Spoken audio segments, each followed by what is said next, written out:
saw some type of large shadowy figure hiding in the woods. So sort of a secondhand sighting there. What's also interesting here is that they actually referred to this creature as a werewolf. That was their initial impression when they called the sheriff, is they said there was a werewolf out in their yard. And I guess because it was howling and it was big and it was hairy, that was the first thing they thought of. So in the course of investigating and researching for the book, I did drive out to the property. Fortunately, the address was listed in the newspaper article, which was actually very convenient. Interestingly enough, when I went out to the property, it was because I had been called out to Vidor to investigate another Bigfoot report that had happened 2 miles away just a couple years ago. And the people that had come up with this recent Bigfoot report were not aware of these incidents back in 1978 at all. When I brought it to their attention, they were quite alarmed to find out that there was actually a history of Bigfoot reports in their neighborhood. I went onto the property, and I did meet a lady that's living in the trailer house now who's actually Becky's sister. So I guess she had the gumption to move in once Bobby and Becky moved out. But she had kind of an interesting explanation for me. She told me that the Bigfoot story was all a bunch of hooey, and that basically what happened is that one of their cousins had become addicted to PCP, and that he had run off into the woods and was living like a wild man. And then, that basically explained the whole thing. She also told me that Bobby was not the one, that he would have never had the gumption to pick up the shotgun, that Becky was definitely the one that went out with the shotgun and took a shot at it, not Bobby. So that was kind of interesting. Thank you, brother. Okay. As I mentioned a little while ago, there have been reports of Bigfoot out near El Paso. Now, this is very unusual because of the terrain. Reports of Bigfoot typically come from very heavily wooded areas. Again, the Pacific Northwest, the bottomlands of the southeast United States, some of the mountain ranges in the northeast and so forth. El Paso is obviously, it's mostly desert and very flat, shrubby land. But there is a creature known as the Horizon City Monster. It's been reported a number of times, but most recently back in 2003 that I'm aware of. This is the basic description. This is kind of an artist's interpretation. Reports of the Horizon City Monster actually go back to 1975, when several local youths claimed to have seen this creature lurking around on a local golf course. And then it had sort of a rebirth in 2003 when a local doctor that lived in Horizon City claimed that she was driving down the road one day and she saw something hunched by the side of the road feasting on roadkill. And when she pulled up and stopped her car, it stood up, and this is basically what she said she saw. A man-like creature, about 7 feet tall. She described it as having very exceptionally pointy ears and a jutting, protruding jaw like a bulldog. And she claims that it basically just got up and walked off into the desert and it disappeared over a hill. She did come back later on with some other investigators or people, I guess, that she had convinced to go back and check it out.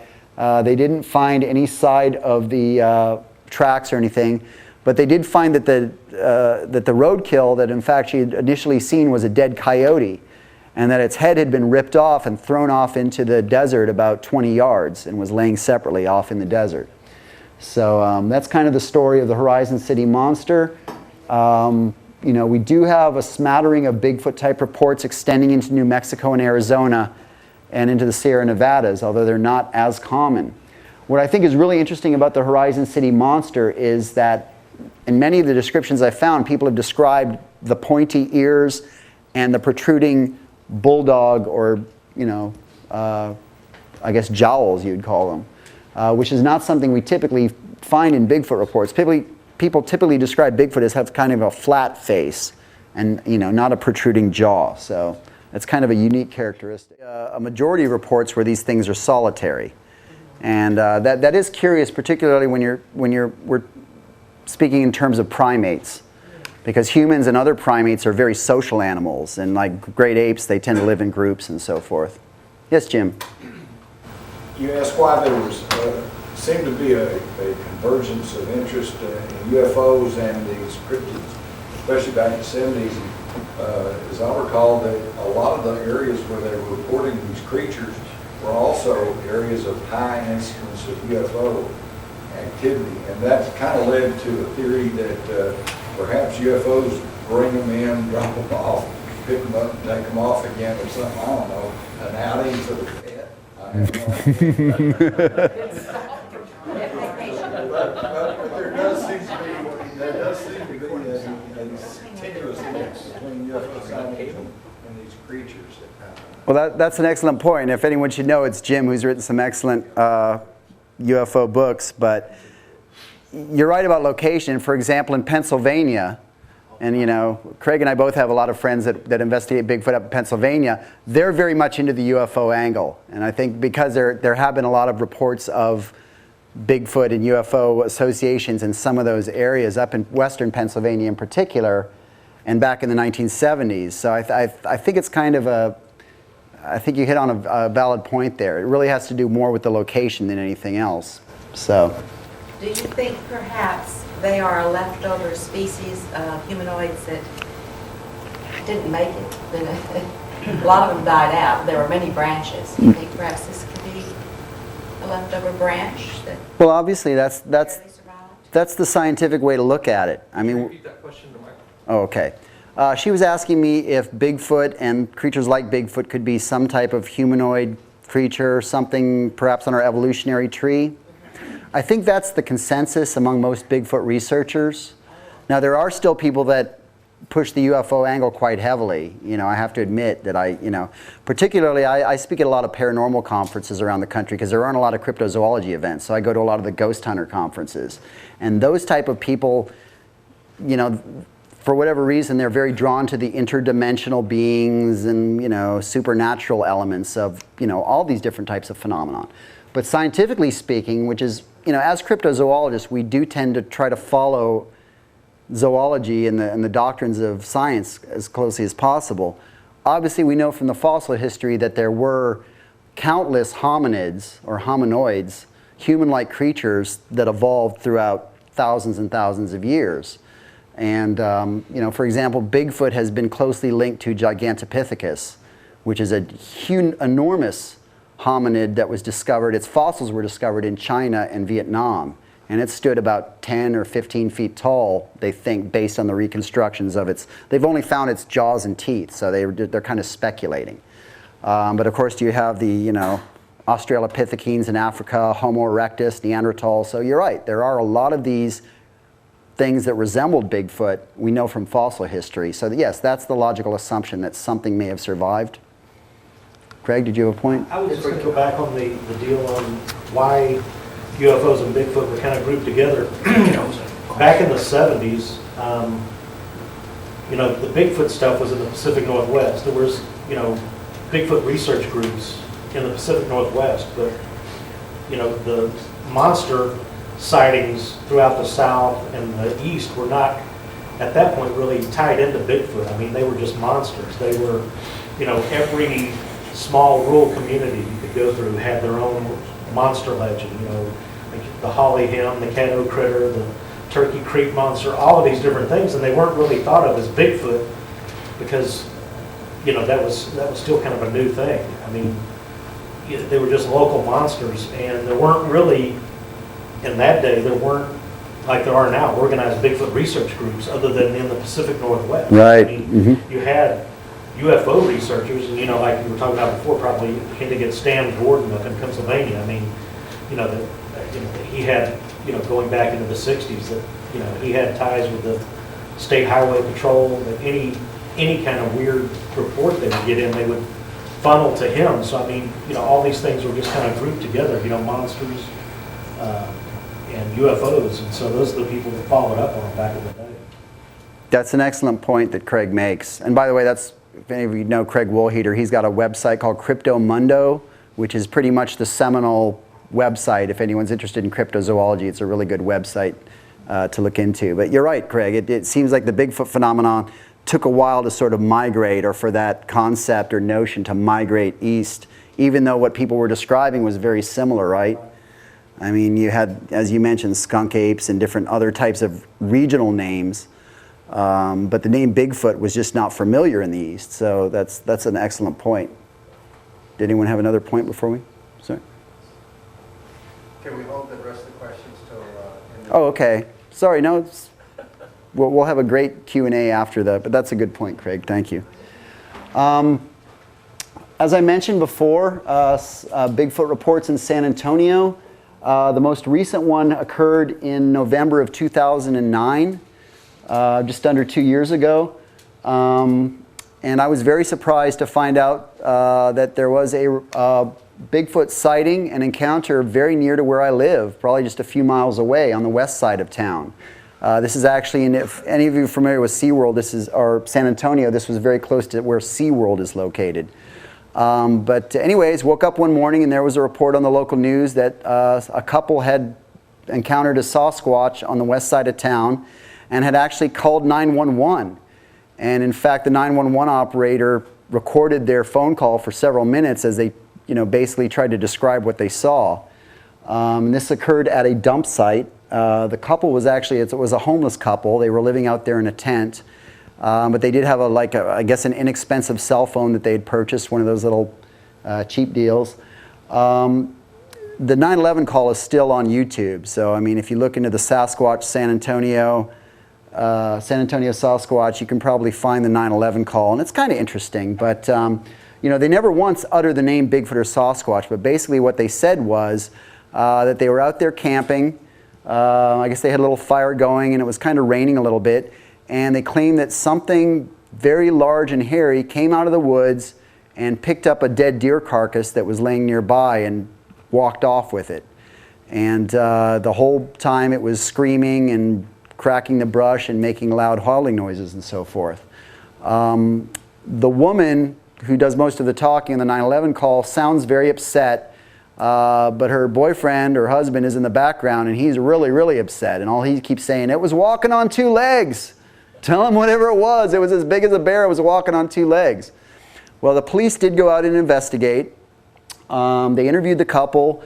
The investigating officer determined that they were not stoned or drunk or, that they were just very fearful that they had seen something that had upset them.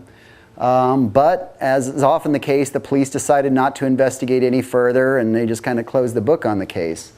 I was out there the next day with a local news crew from Eyewitness News, and we actually were able to track down the campsite based on the burned out campfire and also a number of provisions that had been left behind. And that was what was really interesting to me, is that the couple took off out of there, but they left these big garbage bags full of food and provisions, which, I'm thinking if you're homeless people and you're living out there, you're not going to just leave a bunch of food behind unless you're really scared and really in a hurry to get out of there.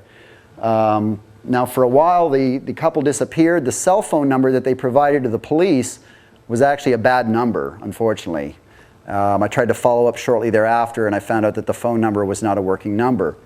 I did appear at a Bigfoot lecture recently where someone had informed me that they had eventually someone had tracked the couple down at a homeless shelter and interviewed them, and that they did have a little bit of a history of mental issues. So, I mean, their credibility is a little bit up in the air. But there have been other reports on this side of town.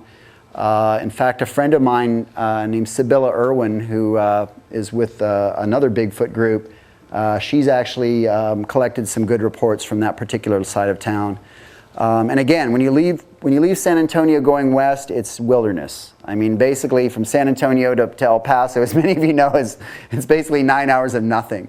So certainly, the theory about Bigfoot type creatures, and all we really have are theories. I mean, there really are obviously a lot of what we do in the Bigfoot field is speculation and sharing of information with other researchers.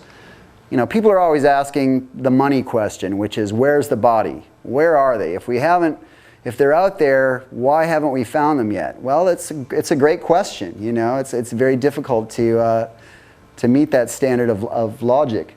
But I think the consensus in the Bigfoot community is, A, these things are very nomadic. That's why that they are occasionally seen in certain areas and then seem to vanish, unless, of course, you buy into the UFO theory. That makes sense too. But there seems to be a high percentage of reports at night. So, I mean, obviously they seem to be very nocturnal, although there are daytime sightings too. We also assume that they're very highly intelligent, based on some of these weird structures and teepees and things that we found. based on some of the, the vocalizations and things they make. So if you combine all these different factors, A, living mostly in remote areas, being highly intelligent, possibly nocturnal, and nomadic. So it's almost like, it's very difficult to pinpoint these things. I think those of us that are serious in Bigfoot research, that's what we believe, is that these things are basically, the way I've always viewed it as that, that they're attempting to avoid us, that they're intelligent enough to realize that we as humans are their biggest threat. They basically rule the wilderness, but, essentially we're competing for the same niche as hominoids. And I mean, there's a history of that. If you go back and look at paleoanthropology, at one time, humans lived alongside Neanderthals and Homo erectus, and you have Flores man and other hominoids.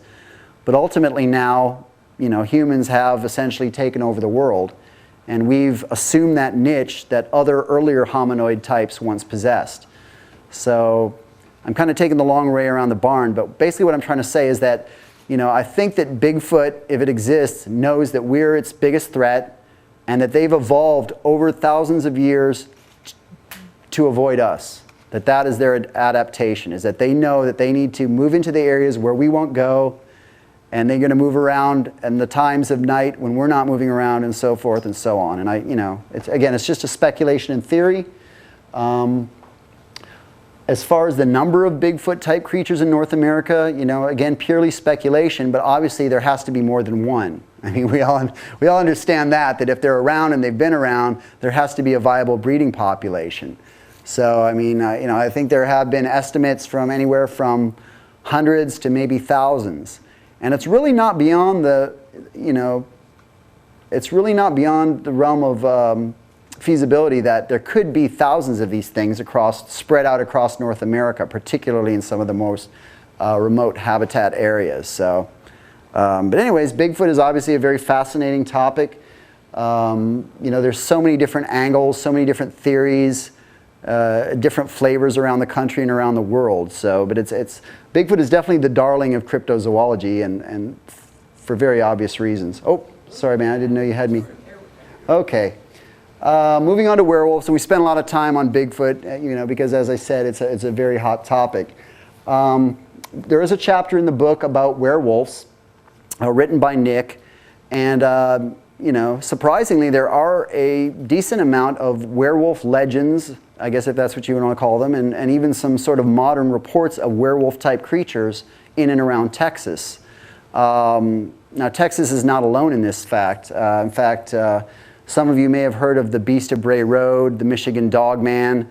There's an author named Linda Godfrey who's written a number of books about reports of modern werewolf-type creatures that have been reported in parts of Wisconsin and Michigan and so forth.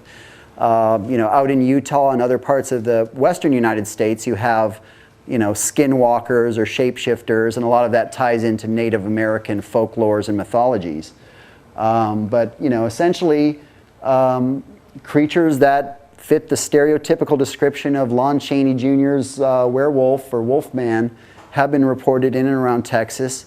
I guess the most famous report is probably, gosh, would it be the Del Rio Wolf Girl? Okay, this goes back to the 1800s, but there was a famous incident where out near Del Rio, Texas, in West Texas, there was basically a wild girl who was seen running amidst a pack of wolves, very similar to the wolf children of India and other feral children that have been reported throughout the years. So not actually a werewolf per se, but a wolf girl is how she was described. And she was apparently seen by many settlers out in that area around that time period, and there were actually hunts that were mounted to track down this wolf girl. Ultimately, she was not discovered, obviously. But there are similar legends. For example, there was a man, where I live in San Antonio, there is a legend of the Converse werewolf. Converse is a small town just northeast of San Antonio.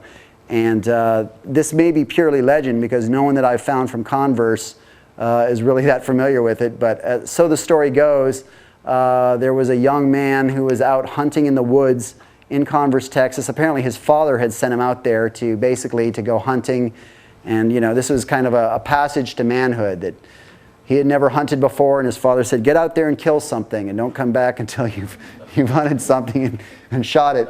And the young boy came back in a panic telling his father that he had seen this werewolf type creature. And of course his father thought he was just making up a story and said, well, no, I don't believe you. Go out there and, you know, shoot a deer or something. And so he went out there, and apparently he vanished. And so there was a search that was mounted for this young boy, and I think they found his remains eventually, and he had been dismembered and so forth, and it was all attributed to the Converse werewolf. That's the only Converse werewolf story that I'm aware of. There are several other good examples in the book. There was a gentleman out near Orange, Texas that claimed he saw this when he was a young man. He saw this giant wolf-like creature that basically began trembling and then vanished and disappeared in kind of a green haze. So, you know, then we get into more of the supernatural aspects of werewolves. But of course, werewolves are much like Bigfoot, it's a global phenomenon. You have werewolf legends all over Europe and Asia. In other continents where they don't have wolves, like Africa, you have were-hyenas, and, you know, this all basically stems from a medieval belief that humans are able to physically transform into different animal counterparts. And of course you have Native American beliefs, as I mentioned, about the skinwalkers. But the gist of that is that, and of course associations with werewolves in medieval times had connotations of witchcraft and the devil and so forth. For example, in Europe there was one belief that you could essentially make a pact with the devil, and that the devil would give you perhaps a strange ointment that you could rub over your body, and an animal pelt, and when you put that on, that you would turn into a werewolf, you know. As far as things like the full moon and silver bullets, I think a lot of that is Hollywood creation. But we do have werewolf reports in Texas, and I encourage you to pick up a copy of the book and read about it, because it's pretty weird stuff. Got me, brother? Okay. The chupacabra is obviously one of the more popular topics out there in the field of cryptozoology right now. People are always asking me about the chupacabra. This is the Puerto Rican version. The Puerto Rican chupacabra first gained notoriety back in the mid-1990s when a series of bizarre livestock killings on the island of Puerto Rico began to make the local news.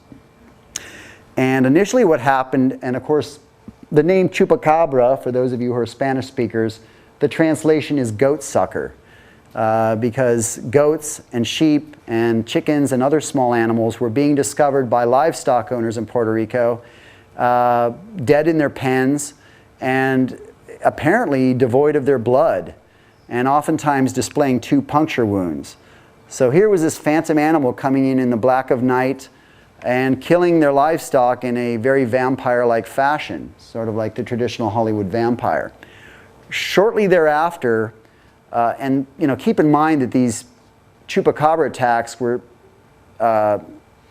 so important that the government in Puerto Rico actually dispatched, you know, local task forces to go out and investigate, because it was creating a public hysteria essentially. Well, shortly after the livestock killing started, there were some eyewitness reports, and probably the most famous one was made by a woman named Madeline Talentino. And she claimed that she actually encountered this chupacabra type creature. This is sort of an artist interpretation of what she saw. Obviously this creature, whatever it is, doesn't fit anything that we know of in the natural world. It really doesn't have a suitable place in the field of zoology per se. But what she described was a small man-like being that stood about 4 to 5 feet tall, hair covered with very sharp claws, razor-sharp teeth, a strange row of spikes growing down its back, almost like a big mohawk or something. And perhaps the most startling features were its facial features, which included a little slit for a mouth and 2 very large almond-shaped eyes, very reminiscent of what we think of in terms of, I guess, the little gray aliens and extraterrestrial type activity. So anyways, that's the Puerto Rican chupacabra that became really an overnight sensation in the mid-1990s, because The chupacabra reports started right about the time when the internet was taking off. And initially there were several websites that were set up to pay homage to the chupacabra, and it sort of became modern folklore overnight. Now Nick has in fact been to Puerto Rico several times and has investigated the Puerto Rican cases. I have not, so that's kind of something for Nick to talk about another time. But we do have a migration of the alleged chupacabra to North America and specifically to Texas. Now this is a Texas version of a chupacabra. These are obviously very different from what people have been describing in Puerto Rico. But a number of these weird hairless carcasses have turned up since 2004. This is one of the very first ones. This animal was shot near Pollock, Texas, which is near Lufkin, Texas, back in 2004. Some property owners out there, basically one day there was a ruckus going on in their yard. Their dogs had chased something under their house, and they sent one of the children in the family was supposed to crawl under the house and basically retrieve this animal. And when he got under the house on his hands and knees with a rope and saw what it looked like, he just basically scooted back out of there and said, "Yeah, I don't know what that thing is, but it looks like a giant rat or something." So they shot it and dragged it out with a rope, and they called one of their relatives over who was a veterinarian. Her name was Sandy Womack, and she actually took this photograph. And this is what the creature looked like. You know, I think even to an untrained scientific eye, it's pretty easy to tell that this is a canid or a dog-like animal. I mean, the features kind of jump out at us immediately. It has a very dog-shaped muzzle, although it does have some abnormalities. For example, it has an extreme overbite. We can see that. Very long canid teeth. It is essentially devoid of its hair, although it does have some tufts of hair on certain parts of its bodies. But a number of these types of animals have been turning up in and around Texas since 2004. Now, people always ask me, well, why are these chupacabras now? You know, what distinguishes them from the Puerto Rican version? Well, that's an excellent question. The tie-in is that back in 2004, when these creatures first began to show up, there were livestock killings that were taking place in and around the same properties where these animals were being shot. For example, there's a chicken owner named, a chicken farmer, I should say, named Devin McAnally down in Elmendorf, Texas. And I've spent quite a bit of time interviewing Mr. McAnally, and he claimed that back in April of 2004, he began to find a number of his chickens dead. In the mornings when he would go out to feed the chickens, he would find, you know, first it was a handful, then it was a dozen or more. And he had never encountered anything like that. You know, he was used to things like bobcats and coyotes and raccoons coming in and taking an occasional chicken here and there, but not finding several dead chickens on his property. And to Devin's eyes, he thought the chickens actually looked like they were basically drained of their blood. The bodies were left, but there was no, you know, nothing had tore into them. There were no feathers laying around. It's just like something had just basically killed them, and again, to his mind, had consumed their blood. So, excuse me. So what Devin did was he took a picture of his creature and he showed it around to his neighbors, trying to figure out, well, what is this weird animal? I think this is the animal that's been killing my chickens. I don't know what this is. It's got a weird bluish color to its skin. It's hairless. I can't tell what it is. Well, it wasn't too long before his neighbors, many of them were old-timers from Mexico who had migrated here, who came forward and said, oh, that's a chupacabra. We used to have those back down in Mexico. They're weird animals that come in at the night and they drink the blood of the chickens and the rabbits and the other small farm animals. So that's where the name chupacabra was initially linked to the Texas animals. And of course the media latched onto it quickly because the media soon learned that the name chupacabra is good for business. It sells a lot of papers, people are very interested in it and so forth. However, throughout the years we have begun to, those of us that have investigated these animals, we've begun to refer to them as the blue dogs. Because we know now from DNA testing that's been done on the remains that they are conclusively canids, dog-like animals. Specifically coyotes, or mostly coyotes, although a couple of the animals have turned out to be hybrids between coyotes and wolves, or in one case, a domestic dog. But they're all very similar in appearance. They're essentially completely hairless. They have a strange bluish color to their skin, very long fangs or canine teeth. In some cases, they've had other abnormalities as well, like the overbite on this animal. In a couple of cases, they've had strange patches of skin or almost flaps on their hindquarters. So they're definitely not typical coyotes. I mean, there's something different, some type of mutation or abnormality and so forth. So essentially, I've been involved in investigating these animals for a number of years. There have been subsequent claims that these animals are blood drinkers, but that's never been proven. To my knowledge, there's 2 livestock owners who've come forward and are adamant that these things were drinking the blood of their chickens, but scientifically speaking, that it's not very feasible. The only higher mammals that actually drink blood are vampire bats. And vampire bats, in order to drink blood, have evolved with very specific adaptations. For example, they have an anticoagulant in their saliva, so that when they bite an animal, it bleeds and bleeds and bleeds, and it doesn't clot. So that's just one example. So it's highly unlikely, in my opinion, that these animals are actually blood drinkers. However, there is still the question of, were they killing these chickens and other livestock? And if so, why were they not killing them how you would typically expect a coyote to kill a chicken would perhaps kill one and take it or eat part of its remains. So some of that may be tied into their affliction. The best theory that's out there right now about these animals is that there is a condition called mange. Mange is it's a skin affliction. It's a mite that gets into certain types of animals like wild dogs, and it causes their hair to fall out.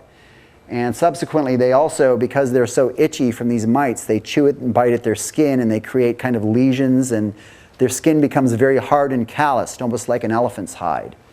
So that has been the theory. That really was up in question until a few months ago, when someone actually captured one of these animals live at last. Instead of shooting it, someone actually finally got the idea to just trap it. And I interviewed the wildlife workers who actually cared for this animal for a couple of days before it eventually did expire, unfortunately. But they assured me that it was in fact afflicted with mange, that they were actually able to see the small mites under a microscope. And so I basically, when I interviewed these wildlife workers, I asked them some other questions. Well, could mange be responsible for this gnarly condition of their skin? And their answer to that was, well, yeah, absolutely. We've seen coyotes like this before throughout the years, that they've come in and they've chewed themselves to the point to where their skin has become very rough, textured. As far as some of the other abnormalities, like the bizarre dentition, the skin flaps and so forth, some of that is still still a little bit mysterious to us. But I think that the picture on the Texas chupacabras is becoming a little bit clearer. As I said, they're now essentially becoming blue dogs. The media is still going to basically promote this notion of chupacabras because, like I said, it's good for business. It gets good ratings on the TV shows and the like. But these are highly unusual animals, but certainly nothing, I think, beyond the realm of explanation. This is my own personal chupacabra. I finally got a carcass myself about a year and a half ago. Someone had found one dead on the side of the road near Fayetteville, Texas, and called me up and told me to come and get it. So I did. And I got to tell you, driving with a rotting corpse in your car for 200 miles is probably one of the most unpleasant experiences that I've ever been through. And actually, when I got it to my house, I tried to call several taxidermists because I figured, gosh, if I could get this thing mounted and put it on eBay, cha-ching. But none of the taxidermists in San Antonio would touch it. I got into several arguments with them on the phone. There ain't no such thing as a chupacabra. I ain't touching that thing, and so forth. So ultimately what I did was I took some tissue samples, I cut off its tongue and some other tissue, and I got that preserved. The rest of the body I buried in my friend's garden. Takes a good friend to let you borrow to bury a chupacabra in his garden, I have to tell you what. But this animal was actually very, similar to some of the others that have been found. What I think is interesting is that it was actually pretty substantially you know, as far as its weight and size, even though it was kind of decomposing at this point, I estimate that it probably weighed about 40 pounds when it was alive. Now, most of the coyotes in East Texas, at least, only get to be about 20 or 30 pounds tops. They're usually very small and slight animals, although coyotes can get larger. So, but anyways, this is known as the Rudisville chupacabra, but I guess I should start calling it the blue dog. But anyways, I got to examine one. I've actually examined 5 of these animals up close, and they're all very similar. And I still think there is something unusual besides the fact that they're simply hairless. I don't think mange is going to be the end of the story per se. For example, I have found a